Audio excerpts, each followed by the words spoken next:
Continue with chapter depreciation. In this video, we are going to discuss another question of WDV method in which total sales is also there. So let us start with question number 26. On 1st April 2015, a machine was bought by Raja Pratap for rupees 1 lakh. IGST paid is 12%. Its life is estimated at 4 years.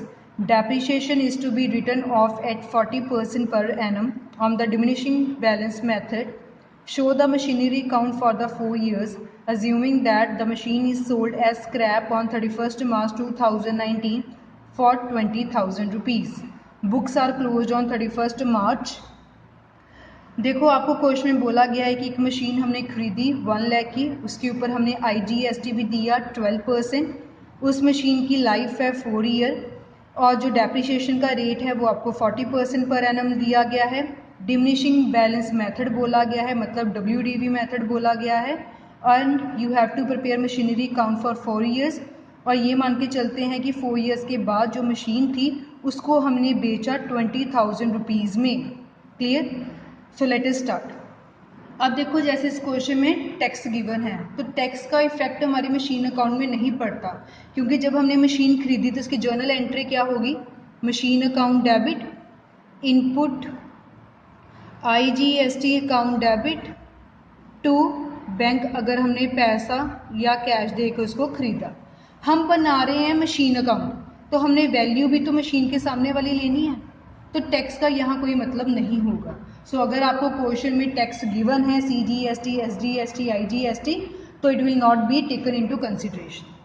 So 1 April 2015 हमने machine खरीदी, पैसे देकर खरीदी, to bank account that is 1 lakh.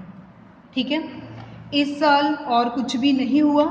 ठीक है. साल का and आ गया 31 मार्च 2016. साल के एंड में हम डेप्रिसिएशन का खर्चा डालते हैं.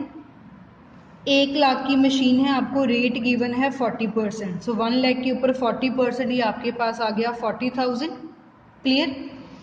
देन 1 लाख में से 40,000 माइनस किया, 60,000 बैलेंस आ गया. बाय बैलेंस कैरी डाउन साल के एंड में 31 मार्च 2016 और आपका डेबिट और क्रेडिट इक्वल हो गया 1 lakh 1 lakh. First year complete. जो पिछले साल का क्लोजिंग है वो अगले साल का ओपनिंग बन जाएगा. 1 अप्रैल 2016 टू बैलेंस ब्रॉड डाउन 60,000. इस साल भी हमने कुछ नहीं खरीदा, कुछ नहीं बेचा. साल का एंड आ गया 31 मार्च 2017. साल के एंड में हम डेप्रिसिएशन चार्ज करते हैं. WDV मेथड है, जैसे हमने पहले सीखा, जैसे जैसे एसेट की वैल्यू कम होती जाएगी डेप्रिसिएशन भी कम होती जाती है. 60,000 के ऊपर अब लगाएंगे 40%. सो 60,000 का 40% आ गया 24,000. साल के एंड में बैलेंस भी कैलकुलेट करते हैं. By balance carry down 60 minus 24,000, ये आ गया आपके पास 36,000. और इससे हमारी दोनों साइड इक्वल होगी 60,000 60,000. सेकेंड ईयर भी कंप्लीट हो गया. जो साल के एंड का क्लोजिंग है वो अगले साल का ओपनिंग बन जाएगा. To balance brought down 36,000. इस साल भी हमने कुछ नहीं खरीदा, कुछ नहीं बेचा. साल का एंड आ गया 31 मार्च 2018. साल के एंड में डेप्रिसिएशन का खर्चा डालना है. WDV मेथड है. 36,000 के ऊपर 40% कैलकुलेट किया तो ये आ गया 14,400. देन बैलेंस कैलकुलेट किया.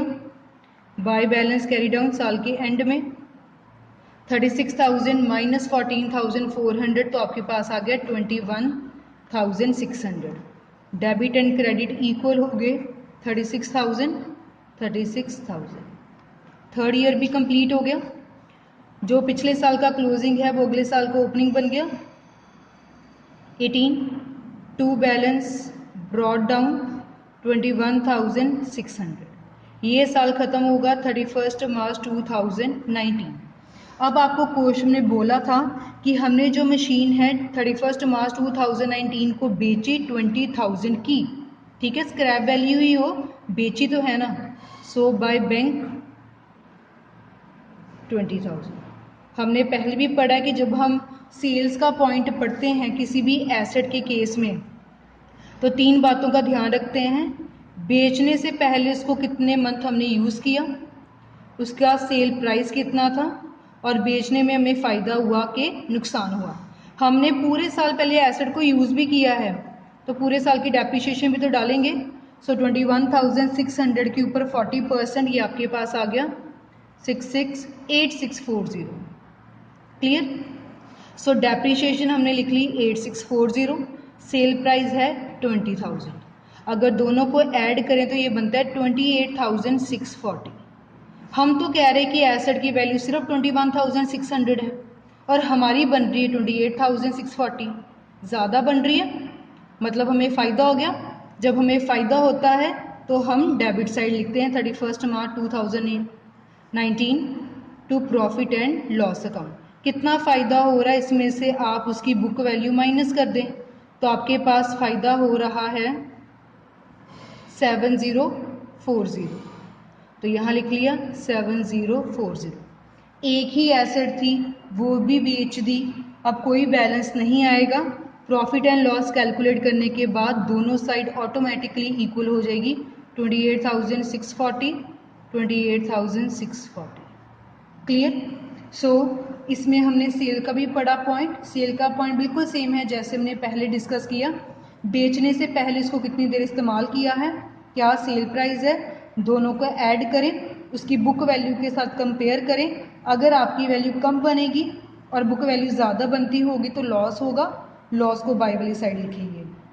इस क्वेश्चन में आपकी बुक वैल्यू कम और सेल प्राइस ज़्यादा बन रही है तो हमें फ़ायदा हो गया, प्रॉफिट हो गया, तो प्रॉफिट को हम 2 वाली साइड लिखते हैं, to profit and loss account, difference between the book value and the total of depreciation and sale price.